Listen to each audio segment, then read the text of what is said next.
Well, it's about lunchtime here, and the ladies are wanting to just hang out. Now, I can't get behind you there, 1028. Come on now.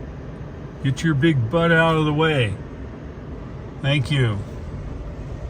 Cows. You gotta love them.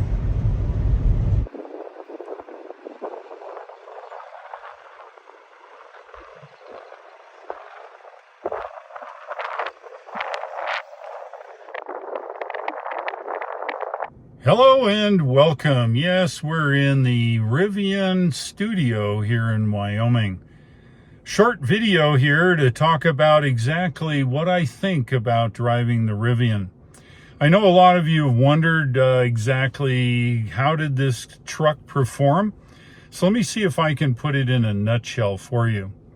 I picked up the truck from Atlanta Rivian Center about, I don't know, now probably about 7 weeks ago.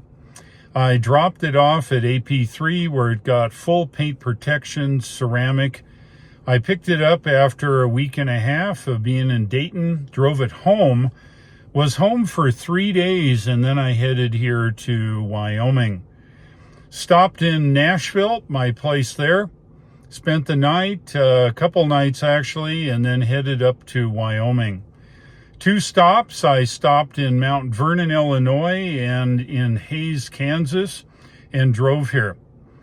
The truck performed awesome. I will tell you, it's got 2,910 miles in it now, and I will say that the truck performed just fine. I think I don't really have any kinds of trouble with it.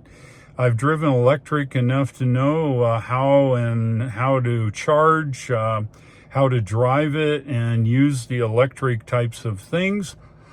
I will say that the Rivian is a superb driving vehicle, even though I have the off-road adventure package and the gnarly tires.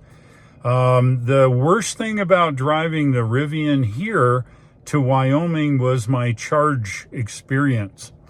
Most of the time I rolled into an Electrify America station. I charged without incident. Fortunately, there weren't a lot of other vehicles around. I drove up, I charged. A couple times I believe I got skunked. If you watch my trip videos, you can actually see what happened. But all in all, the charging experience was the worst part of driving the Rivian. It performed fine. The lane keeping performed fine. It's worse than the Tesla Autopilot Basic because it doesn't have a lot of those features, but as far as staying in the lane and following the vehicle, it helped a lot in driving.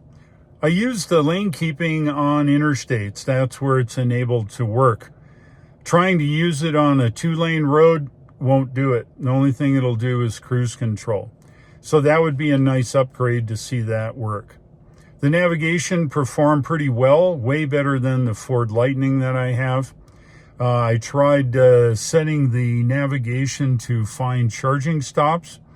Part of that is so you know when you travel in an electric vehicle, the vehicle knows its range, and it's really important that that information make it to the navigation so the navigation can determine where you're going to go and where you're going to stop. And I used the internal navigation. I did not use external navigation. I did cheat one time and I used Google Maps because I wanted to see what it thought while looking it up onto the internal nav. But the GOM, the guessometer range guesser, worked pretty darn well. Its predicted range was about 20% different than the predicted range going at the speeds I did, which was 75 and 80 in places, which, by the way, that was the speed limit. Charging was by far the worst. The only thing I would even say that was screwy here in the Rivian was the steering wheel. You saw it in my videos. You noticed that it was canted slightly. When I picked it up in Atlanta and took it over to AP3, I was on a mission. I had to get it wrapped. I wasn't going to take it back to Rivian because being 150 miles away from my house, I couldn't very well leave it there and then come back. It's too much trouble. I figured something else might break in the Rivian, in which case I'll take it in for service and I'll get them to straighten the wheel out so that when I'm driving straight, the wheel is actually horizontal. Dang, I can't think of anything else. You saw all my videos. I have no axe to grind. I purchased this vehicle. I'm not saying it if it is or not right. I'll tell you the truth. I'm not going to lie about it. It'll either perform or it won't. You can take it at face value. Besides, you get to see exactly what I experienced. So a lot of you want to know, how does this rack up to the Ford Lightning? I also own an extended range Ford Lightning.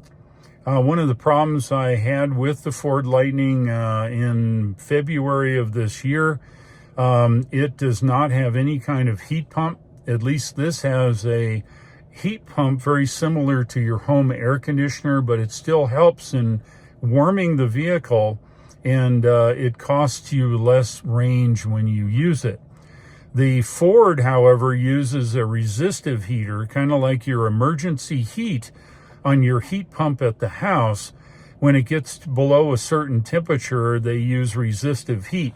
Or in the Ford is 8 or 10,000 watt heater, which burns through your range a lot. So you don't want to use that in the Ford.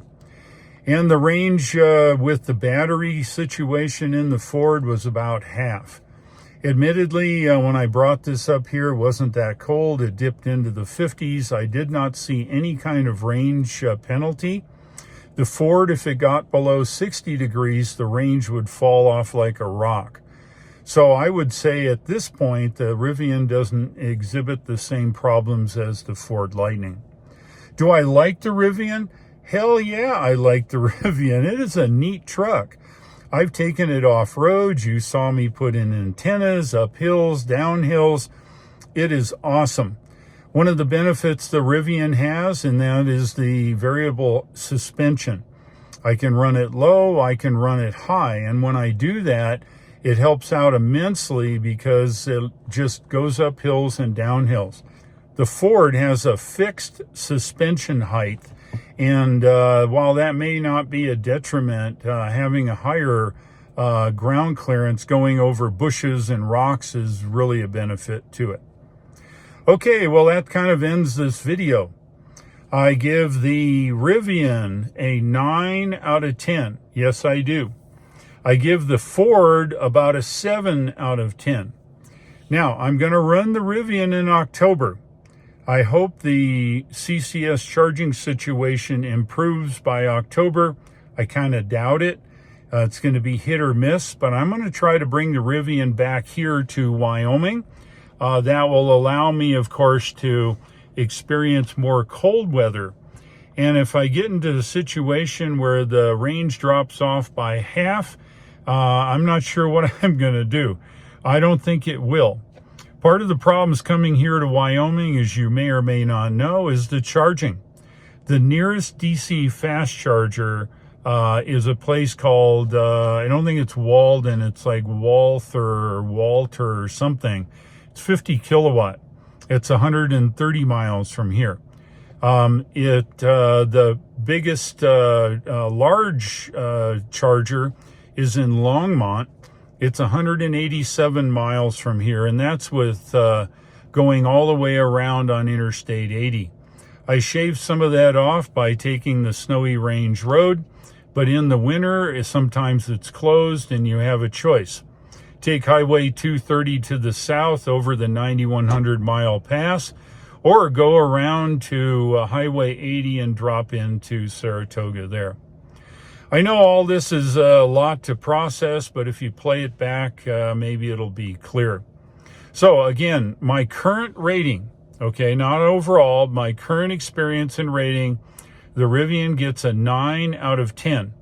I don't know what is not right with the Rivian. At this point, I've got 2,900 miles all over Wyoming. I charge mostly at the house. 9 out of 10. The Ford suffers in the winter. I give it a 7 out of 10, and that's kind of generous. The vehicle is awesome, but the range absolutely sucks, and that's part of the battery situation in the Ford.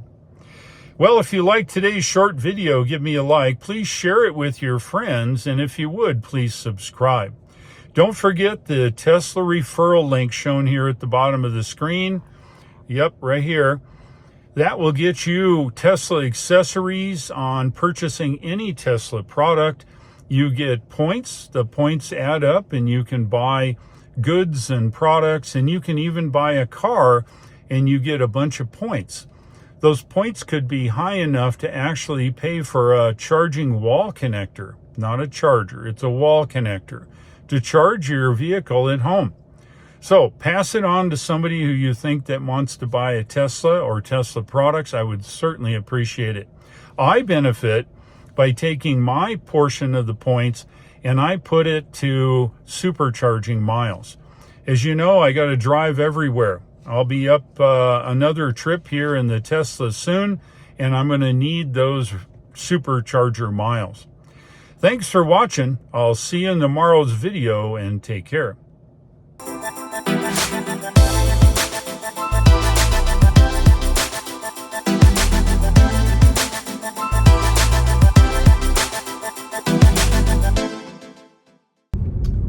Hey, if you're still watching after the credits, little spoiler alert here. I'm up here in Wyoming not only to work on my radio station at my house, but we're doing what's called Field Day here in Wyoming. So stay tuned for videos on that.